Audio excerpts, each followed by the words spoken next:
Just to start, do you have any updates on the injuries to Will Rogers and Jaquavius Marks in that game and kind of what sidelined them there at the end?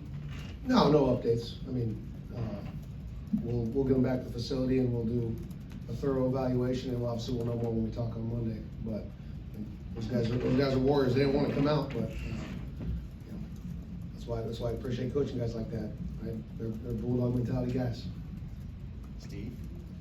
Coach, defensively, somebody still had some issues today kind of getting off the field. I know you hadn't had a chance to grade the film yet, but kind of what was happening out there and what did you see from your defense? Yeah, that momentum flip there. I think we get one conversion.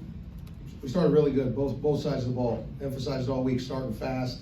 And I appreciate the players took that to heart. Offense comes out, scores 10 points in the first 2 drives. Defense is getting off the field. And then we get it 17-0, and then we give up a 3rd down conversion there and don't quite tackle as well, because I think the ball is throwing short of the sticks, and then it kind of momentum flipped on us, and obviously we had trouble getting it back there until the end of the game. And so we'll look at the film. They brought in a different quarterback. Obviously he found some guys in versus zone coverage and found some throws. And so obviously we're not satisfied. Players aren't satisfied, and we're going to utilize this bye week to really highlight the ways in which we need to improve, because we're facing a lot of really good teams in this second half, and it's time to make our run. And so it's a good thing we're going into a bye week. We got a chance to get freshened up and really evaluate what we're doing well on both sides of the ball. Tanner? Coach Bryce Pollock got a lot of run today. What you kind of like out of him, and then what you see out of that defensive backfield kind of as a whole today? Yeah, anytime you get true freshmen significant snaps, I think I've said this maybe in earlier press conferences or obligations, but the only way to develop this game is to play this game, right? And so to have a true freshman who shows the promise to get on the field immediately, and then to get him a lot of reps, obviously that's the best thing for his development. And so I know he was in coverage there on the 4th down and short, and made several other plays himself. He's made quite a few plays on special teams throughout the course of the season, and so we are excited about his development, and we need continued development. Yep. Steph? We saw some extended play there, from Mike even before Will got hurt. What do you think of the way he played and kind of how he ran some of the drives that he was in there for, some extended stretches? Yeah, I think Mike's continued to do what I talked about on Monday, right? We said every time his number's been called, he's answered the call, and he's provided a spark for our offense, and that he would get more opportunities, right? So it's just what I said on Monday, right? He got a few more opportunities. It allows us to expand the package for him, and he answered the call again. So happy to see that. And then we got two quarterbacks who did a lot of really good things to spark our offense today, and so that's a really good thing. Justin? Second straight game with the turnover right before halftime. Obviously, they missed that field goal that would have cut it to, I believe, a touchdown. Just what are you seeing at these end of half situations where the football just hasn't been as good? You can't. You got to protect the football. You have to protect the football. Right? I was obviously on a kickoff return.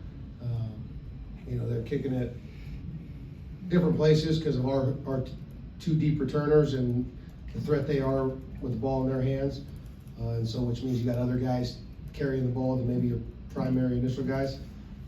You can't have poor ball security, particularly in that situation too, where now the opponent gets an additional drive deep in your territory before the half. And so glad the defense came out and stopped them, forced field goal attempt, missed kick.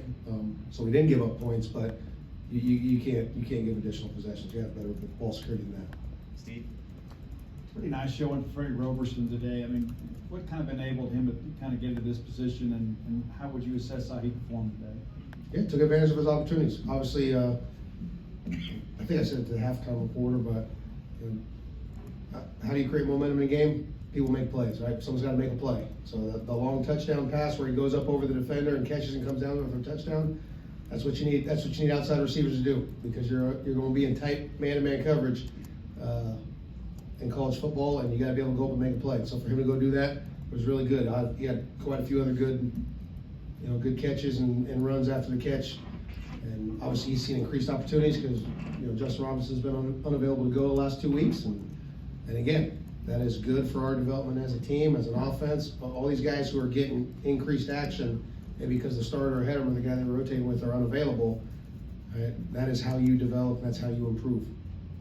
Well, we kind of knew coming into the season how deep that running back room was, but had a chance to see Seth and Kevon really shine a little bit today. Just talk a little about that running back room and those two guys getting a chance and making the most of it today. Yeah, there's a reason we were excited. Kevon came here from Penn State when we got him, a bigger back, physical back who, can break tackles.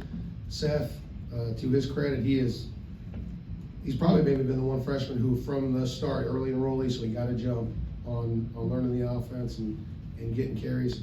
But probably the freshman who has been the most consistent and has looked like he's been game ready from the very jump. And so he's kind of a slasher. He's a stronger runner than people probably give him credit for, though, because he's lower in size. But he's kind of a slasher, and he can kind of find the seams in there and wiggle his way through there and then accelerate out of it. And he did a really nice job for us. Steph. Wanted to follow up what you were talking about with Mike Wright a bit earlier. What did you think of kind of the way he embraced his role when he first got to Mississippi State, and how he's kind of stayed patient, whether it be less playing time in some games, more playing time today, how he's kind of embraced the role he's been handed here? Oh, it's great. He's a great team guy, and he's emblematic of a lot of guys on our roster, right? Again, we talk a lot about what is a football player, right?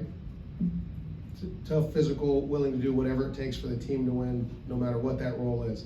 We got a lot of guys who embrace that mentality. Mike is certainly one of them, and Will is too, right? So to have two guys in that room who can push each other and bring different flares and flavors to our offense, that's really good because it forces the opponent to prepare for more. And so it's a pleasure to coach those guys. Justin. Tulu didn't go there in the first half. Was that injury related or coach's decision related? No, I mean, that's an internal matter, and I'm not going to get into specifics, but I will say, obviously, we have standards and expectations in this program. Accountability is one of them, and so he didn't play in the first half. But to his credit, after that, it's all about how you respond. And he came out in the second half and provided a spark to our offense and did some really good things.